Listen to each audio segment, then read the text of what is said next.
內閣主要官員連環插手干預倫敦市議會，早前否決中國喺前皇家鑄幣廠原址興建大使館。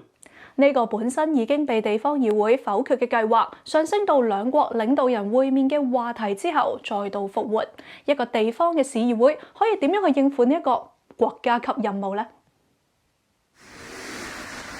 中國政府喺2018年斥資2億5500萬英鎊買入倫敦塔附近嘅皇家鑄幣廠舊址，當中包含受保護歷史建築物。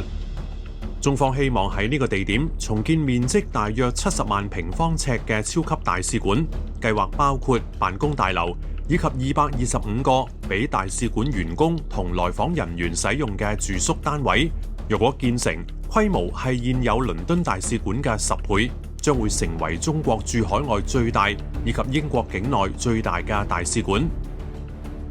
根據外國駐英使領館人員嘅外交名單，而家中國駐英外交人員編制大約60人，遠少於超過200人嘅美國。若果超級使館起好，編制會擴至200人，大幅追貼美國水平。中方喺2021年6月正式向英方提出申請規劃，但所屬嘅倫敦自治市塔村市議會喺2022年一致反對中國新大使館計劃，理由係對附近居民構成安全風險。但舊年7月，英國大選工黨上場，中方隨即再次提交申請。到11月，英國首相施紀賢喺巴西 G20 峰會同中國國家主席習近平會面時，確認英國政府容許中國超級大使館嘅計劃復活。You raised the Chinese embassy building in London when we spoke on the telephone, and we have since taken action by calling in that application. Now we have to follow the legal process and timeline.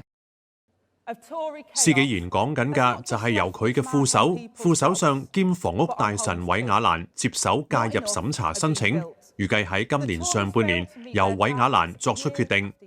國務大臣只要認為申請涉及對國家重要嘅議題，以及影響到已經公布嘅政府政策，就可以介入審查，唔受市議會一早已經否決計劃嘅限制。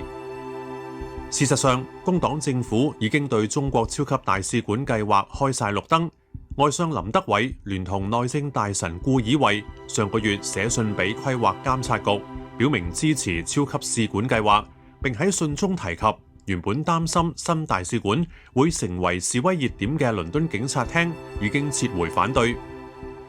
星期日《泰晤士報》揭露，倫敦警察廳喺施紀賢表態要介入審批之後，揾翻一份中方喺2022年2月提交，由建築顧問公司奧雅納有份撰寫嘅舊專家報告，消除咗警察嘅憂慮。報告聲稱，超級大使館嘅附近街道可以容納最多4500人，而目前中國大使館每年只有幾次500到800人規模嘅示威，認為新址附近嘅空間足以應付。報告又話，新大使館會存放容易設置嘅障礙物，以便喺示威時使用，減少對周邊道路交通嘅干擾。面對工黨政府介入，塔村市議會預期喺今個月11到28號舉行公聽會，收集公眾意見。塔村市議會喺2022年審議嘅時候，曾經收到523份意見書，包括246份支持興建超級使館，273份反對。就住下星期開始嘅公聽會，市議會再收到大量公眾意見。我哋發現呢一啲意見，特別係支持興建超級使館嘅聲音，有香港人熟悉嘅中資動員表態跡象。直到2月3號，市議會網站上載咗大約155封新增意見書，當中85份支持起超級使館，67份反對，3份表明中立。我哋發現超過80半支持起超級使館嘅意見書都係由普通話拼音嘅名呈交，包括寫明自己嚟自12間國企，好似有中移動、中國石油國際、中國銀行、交通銀行、招商銀行、中國人壽等。另有12間中資機構嘅高級行政人員表態支持，包括有國務院批准成立嘅中國船東互保協會代表，同中方政府關係友好嘅中歐科創集團、中國廣核集團旗下嘅通用核能國際、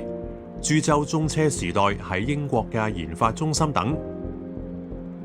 喺表態支持方面，中國銀行同中國石油嘅員工最有行動力。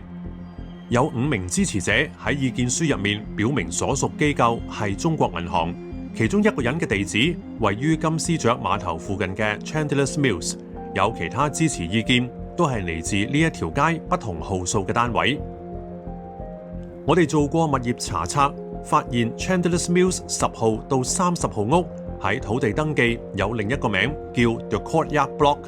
而整個 The Courtyard Block 一共有40個單位，包括郵政地址係 Cuba Street 22到40號，業主都係中國銀行。